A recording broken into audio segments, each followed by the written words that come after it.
Pardot Recycle Bin.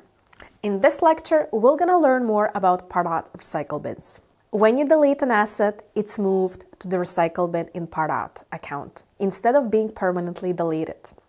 You can restore most assets from the Recycle Bin, but you can't empty the Recycle Bin completely. Some considerations when moving assets to Pardot Recycle Bin. Items in the Recycle Bin don't count towards your limits. If you delete a campaign, the prospects associated with that campaign remain in the system tagged with the deleted campaign.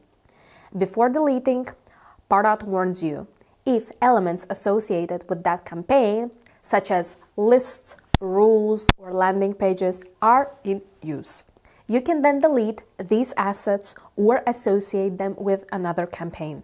Tags, folders, and content files, like images, are deleted permanently and will not appear in the Recycle Bin at all.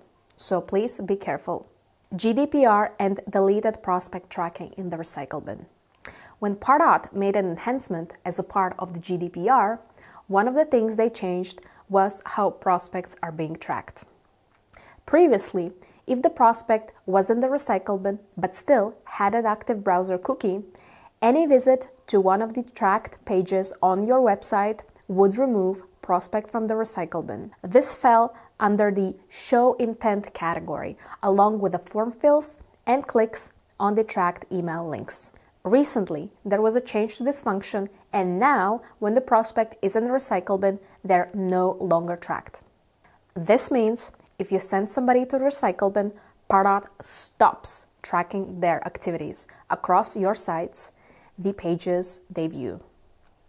Any visit to any of your tracked pages will not register or undelete or pull back prospects from the Recycle Bin. This allows you to fulfill any GDPR request to stop processing data.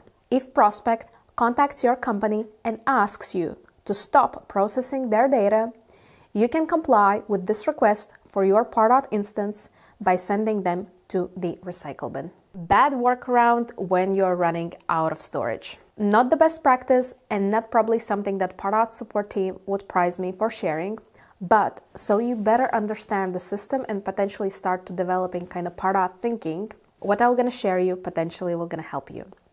So, in a scenario, if you're, for example, running out of prospect storage in your Pardot system, you might want to consider this scenario. So for that, there is a mini workaround you can use. You can delete unwanted prospects without actually losing them. The Pardot Recycle Bin, obviously, won't track them based on the latest GDPR system modifications, but later on, if you think you will still need to contact these people in the future, you will be able to undelete them to send your email. This takes me to all the cases when prospect is undeleted. If your account doesn't allow multiple prospects with the same email address and you manually add a prospect with the same email address as a deleted prospect. If your account does not allow multiple prospects with the same email address and a deleted prospect submits a form with the same email address.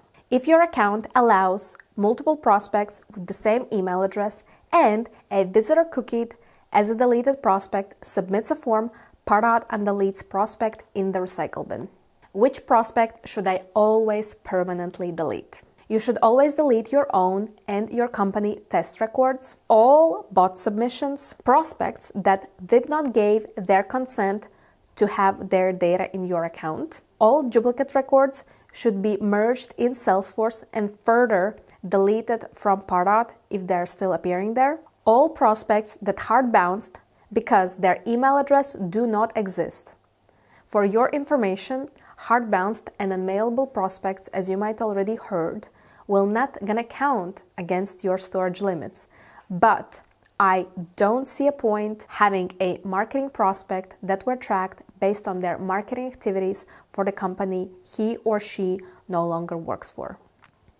Considerations when permanently deleting prospects. When a prospect is permanently deleted, the prospect is deleted from the Recycle Bin, and Pardot doesn't retain any information about that prospect. So their won't be any way how you can actually get back that data if it's deleted permanently. Associated leads and contacts must be deleted from Salesforce before you are deleting prospect in Pardot. When you permanently delete a prospect, Pardot will gonna remove all associated engagement data. Reports that show live data metrics can be impacted when Pardot deletes the engagement data.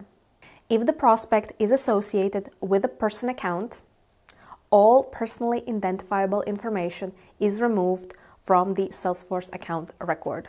Deleting a prospect doesn't prevent the prospect from being able again to submit a new form on your website.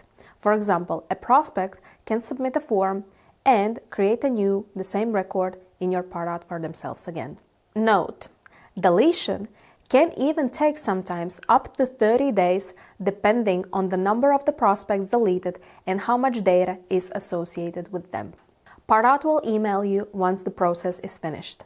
So where can I review all assets that are in my recycle bin? In Pardot Lightning app, press on Pardot Settings and then press on Recycle Bin. Here you will be able to see all assets that Pardot is storing after the deletion.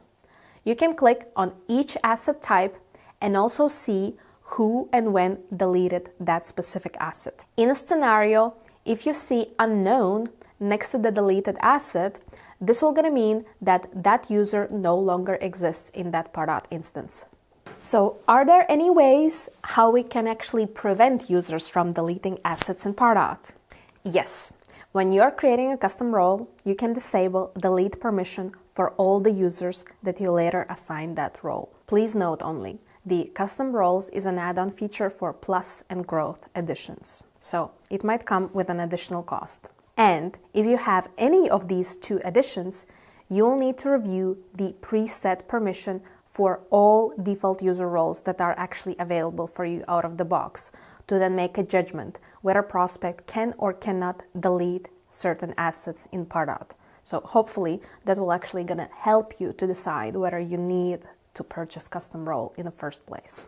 Or you can work on creating a so-called soft visual asset deletion prevention tactic. This can be achieved with implementing and establishing internal naming convention best practices. You can add, for example, words like evergreen or do not delete to your asset names, and hopefully whenever user actually sees evergreen or do not delete in the name, for example, against the logo or against the preference center page, etc., they should, I guess, prevent themselves and don't delete that specific asset because they know that this is actually evergreen and used across the organization in multiple landing pages or email templates, etc., etc.